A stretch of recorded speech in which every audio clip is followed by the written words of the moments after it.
Dami niyang santol. Oh, di ba? Daming bunga. Tigpanahon na ng ano. Sa kabila, meron namang santol. Yan. May asa. Hi! Ito naman may santol doon, ang dami. Wala lang, maggala tayo. Gala-gala muna tayo dahil kaya magpapa-araw-araw tayo dahil. Dahil dyan, magpa-araw tayo. Kasi painit tayo. Kaya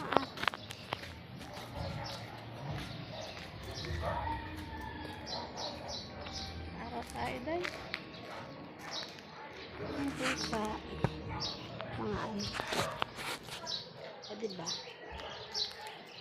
Habang naglalakad, paano tayo?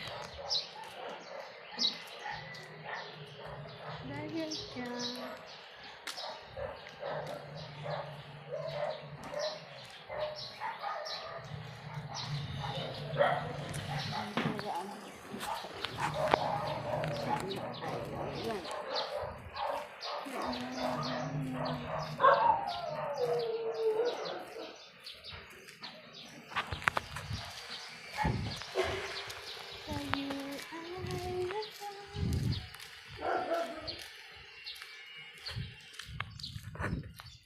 Ayan, may kapitbahay tayo dito.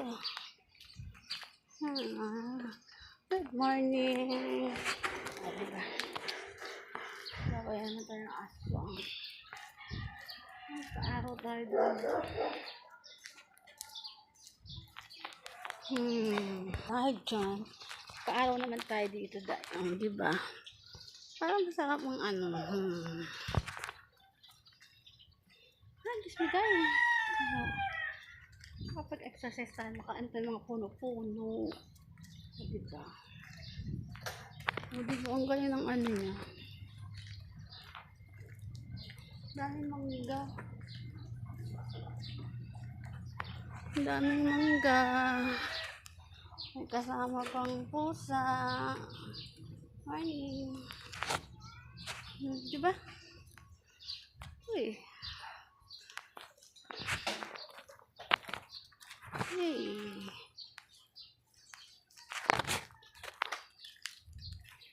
Ano ka ano?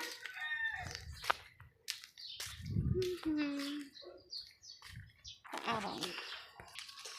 Dahil dyan, paaraw-araw na ulit tayo.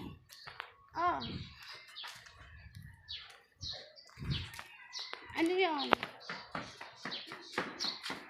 Pagising niyo lang? Kaganina pa ako dito. Kumain ka na.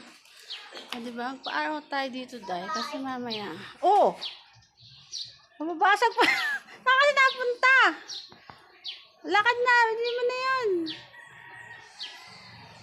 Nakakaloka naman dyan. Uy. Ayan. Goodbye na nga sa inyo mga kachorba. Na pang baby ko so. Paaraw. Diba? Ayan.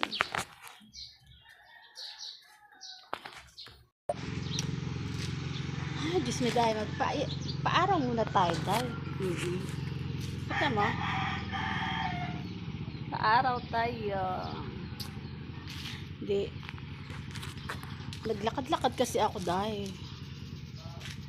Habang nagpapaaraw. Siyempre may exercise na rin. Lakad-lakad. Tapos, siyempre kada gala-gala, tingin sa paligid. Kaya ganun talaga pag na-chismis. Kaya para may makita mga bagong chismos. So, may nakita kasi akong puno ng santol. Puno ng santol. Naalala ko kasi nung ako'y elementary, alam mo yung sarap na sarap ako dyan sa santol. Kasi nung elementary kami, yung santol, binebenta lagi yan. Oo, mura lang yung santol dati.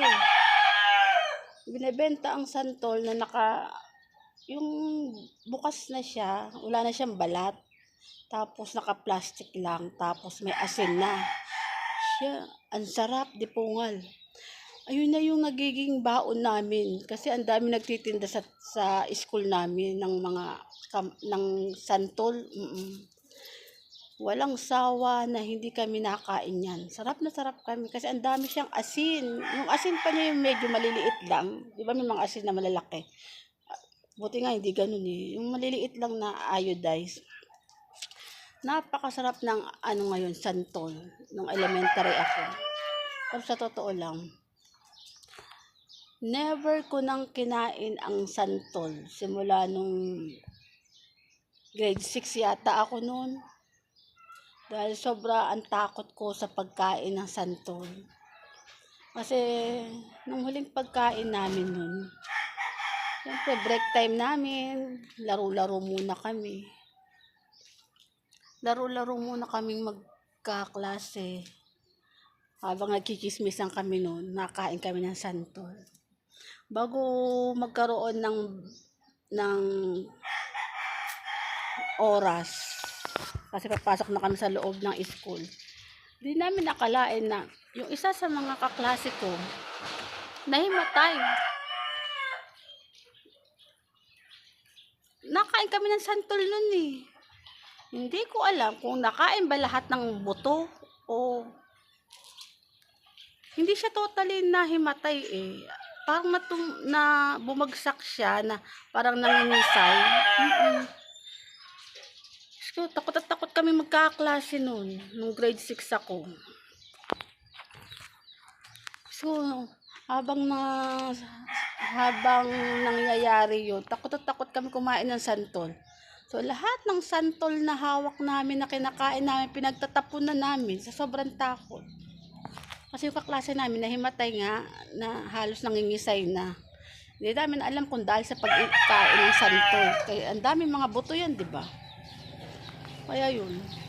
Kaya simula talaga ng panahon noon, grade 6, hindi ko na namin natapos, hindi na namin nakain yung pagkain ng santol na yan. Pero sarap na sarap kami nga dati. Yun nga, yung nawala yung kaklase namin dahil sa nangingisay nga. Never na kaming kumain ng santol. Ewan ko lang ha, sila kung nakain pa. Kasi ako talaga, naalala ko, ewan ko ba, ngayon ko lang naalala lang din kasi nakita ko yung santol eh. Kasi sarap na sarap talaga ako sa santol dati. Dahil sa hindi pa ako nakagraduate ng grade 6, pero takot na ako kumain ng santol. Never na ako kumain ng santol, sobrang takot. Na feeling ko baka mamaya pati ako mangisay. Yun lang, napachika lang ako. Kaya alam sa totoo lang, naalala ko lang yung mga kaklase ko.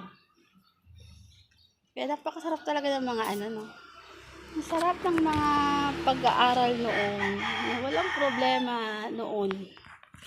Hindi mo problema ang mga baon. Pero ngayon, ngayon, pag pumasok ang bata na walang baon, para bang kaawang-awa ka na. Kasi nga sobrang ng panahon na. Dahil sa